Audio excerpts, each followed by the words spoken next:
ED ने हेमंत सोरेन को गिरफ्तार तो किया जमीन घोटाला मामले में, लेकिन ईडी को जो सबूत मिले उससे पता चला कि सीएम की कुर्सी पर बैठकर हेमंत सोरेन पेपर लीक करवाने से लेकर ट्रांसफर पोस्टिंग तक का धंधा चला रहे थे। इतना ही नहीं, बंगाल के कोयला घोटाला का सरगना अनूप मांझी से भी उनके सीधे कनेक्शन थे।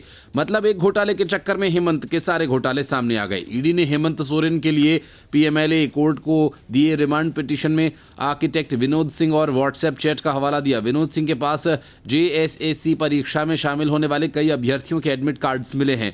ईडी जेएसएससी पेपर लीक मामले में एडमिट कार्ड के विनोद सिंह के पास से मिलने विनोद सिंह के व्हाट्सएप चैट से कई गोपनीय सूचनाएं, खास कर संपत्तियों की खरीद, ट्रांसफर, पोस्टिंग, सरकारी रिकॉर्ड के आदान प्रदान की जानकारी भी मिली।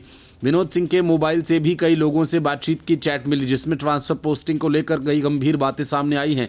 ईडी ने कोर्ट को यह जानकारी दी कि उनके पास 539 पन्नों के चैट साक्ष्य हैं और ईडी ने विनोद सिंह के पास से मिले चैट को कोर्ट को सौंपा। एक पन्ने में 2 अधिकारियों के होटवार और हजारीबाग में पोस्टिंग दिलाने के लिए लिखा था और इसी तरह आईएएस का नाम लिखकर उसके पदस्थापन के बारे में लिखा गया है। इसी तरह की ट्रांसफर पोस्टिंग के कई व्हाट्सएप चैट का जिक्र ईडी ने किया। वहीं बंगाल के चर्चित कोयला माफिया अनूप मांझी उर्फ लाला से भी मुलाकात के लिए विनोद सिंह ने चैट में लिखा। ईडी ने लिखा कि जमीन घोटाला मामले की जांच में तत्कालीन मुख्यमंत्री हेमंत सोरेन सहयोग नहीं कर रहे हैं। ईडी ने दावा किया कि एजेंसियों को उनकी कई अन्य संपत्तियों की भी जानकारी मिली है। ईडी ने कोर्ट को बताया कि इस मामले में कई अन्य लोगों को भी समन किया गया, जिसके साथ आगे की पूछताछ में हेमंत सोरेन का आमना सामना कराया जाएगा। ईडी ने दावा किया कि विनोद सिंह ने अधिकारियों के स्थानांतरण और तैनाती के अलावा झारखंड कर्मचारी चयन आयोग द्वारा आयोजित प्रतियोगी परीक्षाओं में बैठने वाले छात्रों के कई प्रवेश पत्र साझा करने के संबंध में कई अन्य व्यक्तियों के साथ भी व्हाट्सएप चैट की थी। सोरेन और विनोद सिंह के बीच व्हाट्सएप पर हुई बातचीत की कुछ तस्वीरें पेश करते हुए ईडी ने कहा कि ये केवल कुछ नमूने हैं और ऐसी बातचीत 530 से अधिक पृष्ठों में है। ईडी ने सोरेन की रिमांड बढ़ाए जाने का अनुरोध करते हुए अदालत को बताया कि सोरेन ने 5 से 8 एकड़ की अचल संपत्ति से जुड़े सबूतों को बाधित करने में सत्ता का घोर दुरुपयोग किया।